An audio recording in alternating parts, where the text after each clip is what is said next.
అందరికీ thank you so much అండి. కింద ఉన్న పెద్దలందరికీ అలాగే స్టేజ్ మీద ఉన్న పెద్దలందరికీ కూడా థ్యాంక్ యూ సో మచ్. ముఖ్యంగా చాలా రోజుల తర్వాత మా రోజా గారిని చూస్తున్నాం. థ్యాంక్ యూ రోజా గారు, ఇలా కలవటం నిజంగా చాలా ఆనందంగా ఉంది. బేసిక్గా అందరూ యూట్యూబ్లో రోజా గారిని హైపరాది ఏమన్నాడో తెలుసా అని రాస్తుంటారు కదా. నేను ఎప్పుడు ఏమనలేదండి ఆవిడని, నిజంగా ఎప్పుడు ఏమనలేదు. కానీ మీరు రాసుకొని సరే వ్యూవర్షిప్ కోసం మీరు రాస్తుంటారు. ఓకే, ఈరోజు తెలుగు సినిమా నిజంగా చాలా చాలా చాలా బాగుంది. ప్రజెంట్ ఇంకా ఇంకా బాగుంటుంది. ఎందుకంటే నిన్న సాయంత్రం పుష్ప 2 అని ఒక ట్రైలర్ వచ్చింది. అబ్బా, ఆ అల్లు అర్జున్ గారి హార్డ్ వర్క్కి అలాగే మన సుకుమార్ గారి డెడికేషన్కి మనందరం నిజంగా హ్యాట్స్ ఆఫ్ చెప్పుకోవాలి. రేపు డిసెంబర్ 5వ తేదీ ఒక నేషనల్ అవార్డు విన్నర్ చేయబోయే ఇంటర్నేషనల్ పర్ఫార్మెన్స్తో థియేటర్లు బ్లాస్ట్ అవ్వబోతున్నాయి.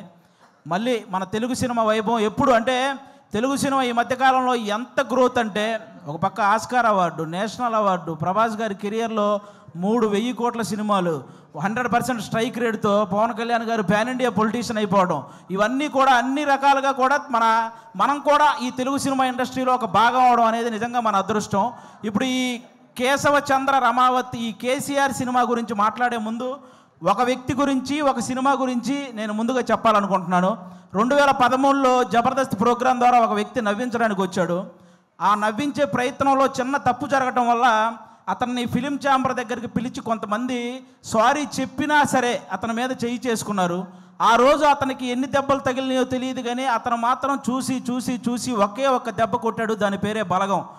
ఎక్కడైతే అవమానం జరిగిందో అక్కడే అతనికి మళ్ళీ సన్మానం జరిగింది. జబర్దస్త్ వేణు అని చిన్న చూపు చూసే స్థాయి నుంచి బలగం వేణు అని అందరూ తన వైపు చూసే స్థాయికి ఎదిగిన మా జబర్దస్త్ వేణు అన్న మీ అందరికీ తెలుసు. ఆయనే బలగం సినిమా తీశారు. అంటే ఈ ఇండస్ట్రీలో మంచి హిట్ తెచ్చుకోవటం పెద్ద విషయం కాదు, కానీ మంచి హిట్తో పాటు మర్యాద కూడా తెచ్చుకున్న డైరెక్టర్ మా వేణు అన్న. ఎందుకు ఈ మాటలు చెప్తున్నానంటే, నేను జబర్దస్త్ ఆర్టిస్టులు అనగానే నవ్వించడం ఎంత కష్టమో తెలిసిన వ్యక్తులైతే గౌరవిస్తారు. ఆ నవ్వించడం ఏముందో లేరా అనుకునే వ్యక్తులైతే చులకనగా చూస్తుంటారు. చాలామంది నేను గమనించాను. అది అలా చులకనగా చూసేవాళ్ళు కూడా గౌరవంగా చూసేలా చేసింది మా జబర్దస్త్ వేణు అన్న, అది బలగం సినిమాతో. ఈరోజు ఈ సినిమా కూడా మాకు అలాంటి గౌరవాన్నే తెస్తుందని మేము మనస్ఫూర్తిగా కోరుకుంటున్నాను. ఎందుకంటే చరిత్రలో తెలుగు సినిమాలు ఫెయిల్ అయి ఉండొచ్చు, కానీ తెలుగు సినిమా ఆడియన్స్ మాత్రం ఎప్పుడూ ఫెయిల్ అవ్వలేదు. మన దీపావళికి 3 సినిమాలు రిలీజ్ అయితే 3 సినిమాలని పెద్ద హిట్ చేశారు. ఫస్ట్ టైం తెలుగు సినిమా చరిత్రలో ఒక్క నెగిటివ్ రివ్యూ కూడా రాకుండా హిట్ అయిన సినిమా లక్కీ భాస్కర్. కానీ ఒక మిలిటరీ వాడి జీవితాన్ని కళ్ళకు అద్దినట్టు చూపించి అందరినీ కళ్ళు చెమర్చేలా చేసిన అమరన్ సినిమా. కానీ ఇంకా ముఖ్యంగా నాకు బాగా హ్యాపీ అనిపించింది, కిరణ్ అబ్బవరం లాంటి హీరోకి ఒక హిట్ దొరికింది ఆ రోజు. అది నిజంగా చాలా హ్యాపీ అనిపించింది. కా సినిమాకు ముందు కిరణ్ అబ్బవరం అనే ఒక హీరో కదిలితే ట్రోల్ అయ్యేవాడు. ఇప్పుడు కా సినిమా తర్వాత కిరణ్ అబ్బవరం కదిలితే ట్రెండ్ అవుతున్నాడు. అంటే ఒక సక్సెస్ అంత వాల్యూ ఉంటుంది దానికి. నాకు అది నిజంగా చాలా హ్యాపీ అనిపించింది. ఈరోజు ఆ రేంజ్లోనే ఒక చిన్న సినిమా మన కేసీఆర్ అనే సినిమా రాబోతుంది. నాకు ఒక తెలంగాణ బ్యాక్డ్రాప్లో ఎప్పుడు ఏ సినిమా వచ్చినా కూడా వాటికి వచ్చే అప్లాజ్ వేరే లెవెల్లో ఉంటుంది. నేను ఈ మధ్యకాలంలో ఎన్ని సినిమాలు చూసినా సరే నాకు ఒక ఆంధ్రవాడిగా నాకు ఆంధ్ర అంటే ఎంత ప్రేమ ఉందో తెలంగాణ అంటే కూడా అంతే ప్రేమ ఉంది. ఎందుకంటే నేను తెలంగాణలో సంపాదించే ఆంధ్రాలో ఉన్న మా అమ్మా నాన్నలకు అన్నం పెడుతున్నాను కాబట్టి. నాకు ముఖ్యంగా నాకు ఇక్కడ తెలంగాణలో ఏ పార్టీ భేదాలు ఇవేం లేవండి. నాకు కేసీఆర్ గారు ఎంత ఇష్టమో రేవంత్ రెడ్డి గారు కూడా అంతే ఇష్టం. ముఖ్యంగా వాళ్ళందరికంటే కూడా తెలంగాణ ప్రజలంటే ఇష్టం. ఎందుకంటే వాళ్ళు తెలంగాణ తెచ్చిన వాళ్ళకి పట్టం కట్టారు, తెలంగాణ ఇచ్చిన వాళ్ళకి పట్టం కట్టారు. అందుకే వాళ్ళంటే నాకు చాలా ఇష్టం. కాబట్టి ఈరోజు ఆ తెలంగాణ బ్యాక్డ్రాప్లో మా రాకేష్ అన్న ఈరోజు కేసీఆర్ అనే ఒక సినిమా చేశాడు. మీరు రాకేష్ ఇప్పుడు ఏంటి రాకేష్ హీరోనా, మేము వెళ్ళి థియేటర్కి వెళ్ళి సినిమాలు చూడాలా అని నెగిటివ్ కామెంట్లు చేసేవాళ్ళు కూడా ఉంటారు. రాకేష్ హీరోలా ఫీల్ అవ్వడానికి అతనేం ఫారెన్ వెళ్ళి పాటలకు డ్యాన్స్లు వేయలేదు, లేకపోతే 10 మందిని కొడితే వాళ్ళు గాల్లో లేవలేదు. ఇక్కడ ఈ సినిమాలో ఓన్లీ కేసీఆర్ అనే ఒక క్యారెక్టర్ కనపడిద్ది తప్ప ఎక్కడా కూడా జబర్దస్త్ రాకేష్ మీకు ఈ సినిమాలో కనపడ్డు. మీరంతా కూడా ఈ సినిమాని ఎంజాయ్ చేయండి. ఈ సినిమాకి ముందు అతను ఎంత సంపాదించాడో నాకు తెలియదు, ఈ సినిమా కోసం అతను ఎంత అమ్ముకున్నాడో నాకు తెలియదు, కానీ ఈ సినిమా ఆడితే మాత్రం అతను చాలా బాగుంటాడు, అది ఒక్కటే నాకు తెలుసు. కాబట్టి మీరందరూ కూడా ఈ సినిమాని ఎంకరేజ్ చేయాలి.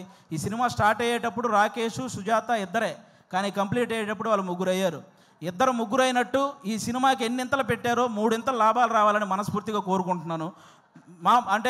మా రాకేష్ బ్రదరు ఇంతమంది ఆర్టిస్టులను ఒక చోట చేర్చి అతనే అన్ని దగ్గరుండి ప్రొడ్యూసర్గా, అంటే అతనే డబ్బులు అన్నీ సమకూర్చుకొని వీళ్ళందరినీ, అంటే మామూలుగా మిమిక్రీ ఆర్టిస్ట్ అనమాట. ఎవరో చేసిన దాన్ని అనుకరించే స్థాయి నుంచి తను చెప్పిన దాన్ని ఇంకొకరు అనుసరించే స్థాయికి ఎదిగాడు మా రాకేష్ అన్న. నిజంగా దానికి కంగ్రాట్స్ అన్న. ఈ సినిమా నీకు అంతే ఇది తెస్తుంది. ముఖ్యంగా ఇక్కడ ఉన్న వాళ్ళందరూ మా జబర్దస్త్ కుటుంబం కాబట్టి మా జబర్దస్త్ బేసిక్గా ప్రతి చోట జరిగే ఒక విషయం చెప్తున్నాను. జబర్దస్త్ అనగానే ఒక మైక్ పెట్టుకొని మాటలు కంట్రోల్ లేకుండా విశ్లేషించే కొంతమంది ఉన్నారు. కూర్చొని జబర్దస్త్ గురించి నెగిటివ్ మాట్లాడేస్తుంటారు. వాళ్ళకు ఒక మాట చెప్తున్నా, ఇదే జబర్దస్త్ నుంచి బలగం అనే ఒక సినిమా వచ్చింది. ఇదే జబర్దస్త్ నుంచి సుడిగాలి సుధీర్ అనే ఒక యాంకర్ కమ్ హీరో వచ్చాడు. ఇదే జబర్దస్త్ నుంచి గెటప్ సీను అని బుల్లితెర కమలహాసన్ అనే పేరుతో ఒక అబ్బాయి వచ్చాడు. ఇదే జబర్దస్త్ నుంచి చమ్మక్ చంద్ర, ధనాదన్ ధనరాజ్, చలాకీ చంటి, శకలక శంకర్, ఆటో రాంప్రసాద్, ఐపరాది, ఐదరే అభి, ఇలా అందరూ ఇలాంటి కమెడియన్స్ ఎంతోమంది వచ్చారు. ఇదే జబర్దస్త్ వల్ల కొన్ని వందల మంది ఆర్టిస్టులు ఇల్లు కట్టుకొని పెళ్లి చేసుకొని పిల్లా పాపలతో సుఖంగా ఉన్నారు. ఇదే జబర్దస్త్ వల్ల కొన్ని వందల మంది టెక్నీషియన్లు 3 పూట్ల వాళ్ళ ఫ్యామిలీకి ముద్ద పెడుతున్నారు.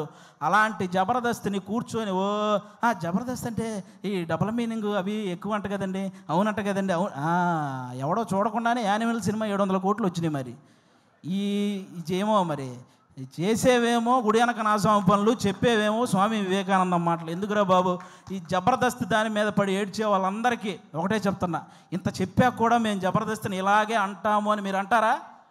వయసు 30 దాటిన తర్వాత గడ్డంలో తల మీద అక్కడక్కడ తెల్ల వెంట్రుకలు వస్తాయి. అందులో 2 ఊండి అనుకుంటాం తప్ప లెక్క కూడా చెయ్యం. సీరియస్గా చెప్తున్నాను. కాబట్టి జబర్దస్త్ గురించి ఇంక విశ్లేషించడం మానేయండి. ఎందుకంటే తెలుగు సినిమా ఇండస్ట్రీని శాసించిన చిరంజీవి గారు లాంటి వాళ్ళే బోరు కొట్టినప్పుడు జబర్దస్త్ చూసిన సందర్భాలు ఉన్నాయి. అలాంటి జబర్దస్త్ గురించి మేము చేస్తే వచ్చే వ్యూస్ 1 కోటి, మీరు విశ్లేషిస్తే వచ్చేది మీదోటి. మా గురించి చెప్పారు కాబట్టి మాదోటి, అంతకుమించి ఎవడు చూడ్డు. కాబట్టి ఇది మీరు గమనించాలని మనస్ఫూర్తిగా కోరుకుంటున్నాను. ఎందుకంటే ఇక్కడ ఉన్న ఒక్కడు కూడా ఏదో ఈజీగా పైకి వచ్చిన వాళ్ళు కాదు. ప్రతి ఒక్కడు గేటు దగ్గర వాచ్మెన్ నెడితే కింద పడి వచ్చినోడే, కరెక్ట్గా తింటున్నప్పుడు ప్లేట్ లాగితే బాధపడి వచ్చినోడే, నేను నా కాళ్ళ మీద నిలబడతా అని చెప్పి ఛాలెంజ్ చేసి వచ్చి మనసు చంపుకొని ఇంకొకటి కాళ్ళ మీద పడి పైకి వచ్చినోడే, వర్క్ ఇచ్చి ఆ వర్క్ ఇచ్చాం కదా మళ్ళీ మనీ ఇవ్వాలా అంటే వాటిని కూడా భరించి పైకి వచ్చిన వాళ్ళే ఇక్కడ ఉన్న ప్రతి ఒక్కరూ కూడా. అందుకే మీరందరూ ఏదో మనం ఏముంది కామెంట్ పెట్టడానికి చేతిలో ఫోన్ ఉంటే సరిపోద్ది, కానీ కామెడీ చేయాలంటే పులుసు కారిపోద్ది. ఒకసారి రండి, ఎవడైనా నిజంగా టాలెంట్ ఉంటే రండి మళ్ళీ మా ఆఫీస్కి, నేనే ఆడిషన్ చేసి నేను పెట్టిస్తాను జబర్దస్త్లో శ్రీదేవి డ్రామా కంపెనీలో, మీ దగ్గర నిజంగా టాలెంట్ ఉంటే. కాబట్టి ఇక అలాంటివి బానుకోండి. ముఖ్యంగా ఓటీటీకి అలవాటు పడ్డ ఆడియన్స్ అందరూ కూడా ఒకసారి మీ అందరికీ చిన్న రిక్వెస్ట్, సంవత్సరంలో 100 సినిమాలు వస్తే అందులో 10 పెద్ద సినిమాలు ఉంటున్నాయి, ఇండస్ట్రీలో ఉంటున్నాయి, 90 సినిమాలు ఇంటికి వెళ్ళిపోతున్నాయి. కాబట్టి పెద్ద సినిమాలు ఉంటే ఇండస్ట్రీ బాగుంటుంది, కానీ చిన్న సినిమాలు కూడా ఆడితేనే ఇండస్ట్రీ ఇంకా ఇంకా ఇంకా బాగుంటుంది. సాఫ్ట్వేర్ ఇండస్ట్రీ అయితే వర్క్ ఫ్రమ్ హోమ్ అని చేసుకోవచ్చు, కానీ తెలుగు సినిమా ఇండస్ట్రీకి వర్క్ ఫ్రమ్ హోమ్ అంటే అవ్వదు. ఖచ్చితంగా థియేటర్కి వచ్చి చూడాలి, అప్పుడే సినిమాలు గట్టెక్కుతాయి. మా రాకేష్ అన్న చాలా కష్టపడి ఈ కేసీఆర్ ఈ సినిమా చేయటం జరిగింది. అన్నకి మీ అందరి ఆశీస్సులు కావాలి. మీ అందరికీ జబర్దస్త్ ద్వారా ఎన్నో సంవత్సరాలు మీ ఇంట్లోకి వచ్చి నవ్వించారు. ఇతని కోసం ఈరోజు మీరు ఇంట్లో నుంచి బయటకు వచ్చి థియేటర్కి వచ్చి ఆయన ఆశీర్వదించాలని మనస్ఫూర్తిగా కోరుకుంటాను. Once again thank you. మాకు ఇలాంటి జబర్దస్త్ లైఫ్ ఇచ్చినటువంటి ఈటీవీ రామోజీరావు గారికి, అలాగే శ్యాంప్రసాద్ రెడ్డి గారికి, అలాగే మా నాగబాబు గారికి, రోజా గారికి, అందరికీ కూడా చాలా థ్యాంక్ యూ సో మచ్. ముఖ్యంగా నాకు పర్సనల్గా జబర్దస్త్ లైఫ్ ఇచ్చిన మా అభి అన్నకు కూడా సభాముఖంగా అందరికీ థ్యాంక్ యూ సో మచ్.